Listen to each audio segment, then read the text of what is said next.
आपने मांगी रैली की परमिशन, चुनाव आयोग ने वेबसाइट पर लिखी गाली।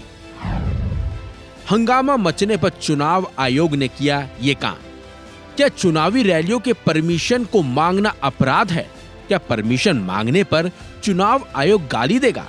ये सवाल उठ इस वजह से रहे हैं क्योंकि चुनाव आयोग पर न सिर्फ ऐसे आरोप लगे हैं बल्कि चुनाव आयोग की एक कारस्तानी वायरल भी हो गई है, क्योंकि चुनाव आयोग की तरफ से ऐसा काम किया गया है।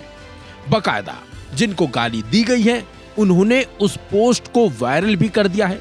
हैरानी की बात तो यह है कि भद्दी गालियां बकायदा चुनाव आयोग की वेबसाइट के जरिए दी गई है। चलिए अब आपको बताते हैं कि पूरा मामला कहां का है और आखिर चुनाव आयोग से इतनी बड़ी गलती हो कैसे गई, या फिर चुनाव आयोग की तरफ से उनके कर्मचारियों ने ऐसा जानबूझकर करा है। दरअसल लोकसभा चुनाव के लिए सभी राजनीतिक दल चुनाव प्रचार में जुटे हुए हैं। चुनावी रैलियों के जरिए अपनी बातों को जनता के पास तक उम्मीदवार पहुंचाना चाहते हैं और उसको लेकर काम भी कर रहे हैं। तो इसी बीच हरियाणा के कैथल से एक बेहद शर्मनाक मामला सामने आया है, जहां आम आदमी पार्टी ने अपने 2 कार्यक्रम के लिए कैथल चुनाव आयोग से परमिशन मांगी थी, लेकिन उनके दोनों आवेदन को रिजेक्ट कर दिया गया। यही नहीं, कमेंट में भद्दी भद्दी गालियां लिखी गई। गालियां भी बकायदा चुनाव आयोग की वेबसाइट पर लिखी गई। वहीं मामला सामने आने के बाद 5 कर्मचारियों को सस्पेंड कर दिया गया। आम आदमी पार्टी के कुरुक्षेत्र लोकसभा प्रत्याशी सुशील गुप्ता ने एक वीडियो जारी करते हुए कहा है कि चुनाव आयोग के दफ्तर में भी अब बीजेपी के लोग बैठे हुए हैं, जिनसे हम कार्यक्रम की अनुमति मांगते हैं और बदले में हमें गालियां दी जाती हैं और कार्यक्रम को रिजेक्ट किया जाता है। आइए आपको सुनाते हैं सुशील गुप्ता का पूरा बयान, उन्होंने किस तरह से चुनाव आयोग की इस कारस्तानी का खुलासा किया है।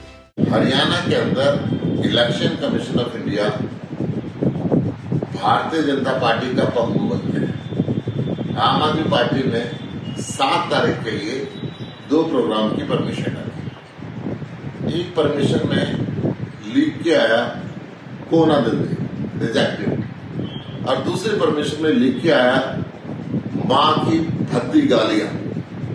क्या इलेक्शन कमीशन ऑफ इंडिया इतना पप्पू बन गया कि भद्दी गालियां लिख के हमारी परमिशन रिजेक्ट करेगा? क्या ये निष्पक्ष इलेक्शन इस देश के अंदर हो नहीं सकता? इलेक्शन कमीशन ऑफ इंडिया ऐसी अभद्र भाषाओं का प्रयोग करेगा, इससे ज्यादा शर्म की बात हिंदुस्तान के अंदर कभी हुई नहीं थी। आज जो हिंदुस्तान के अंदर कुरुक्षेत्र लोकसभा सीट के अंदर कैथल के अंदर ये बात सामने आ रही है, शर्मनाक बात है। मैं इलेक्शन कमीशन ऑफ इंडिया से निवेदन करता हूं, सख्त से सख्त कार्रवाई अधिकारियों के खिलाफ करें और भविष्य में ऐसी भद्दी गालियां, मां की गालियां देकर आप परमिशन को रिजेक्ट करेंगे? ये देश के कौन से कानून के अंदर लिखा है, कौन से संविधान के अंदर लिखा है कि इलेक्शन कमीशन इस तरीके का बर्ताव करेगा? मैं माफी के साथ ये कहना चाहता हूं, इस देश के लोगों को, इस देश के लोकतंत्र को इतना कमजोर ना समझे। इस देश की जनता खड़ी हो चुकी है। इस देश की जनता के साथ इस तरीके का खिलवाड़ करना इलेक्शन कमीशन बंद करे।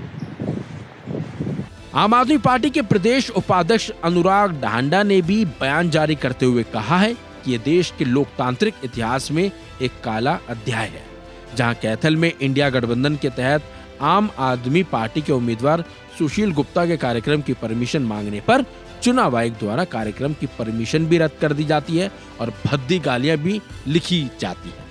इससे एक बात तो साबित हो जाती है कि कैथल में अधिकारी नहीं बल्कि बीजेपी के एजेंट चुनाव आयोग के दफ्तर में बैठे हैं।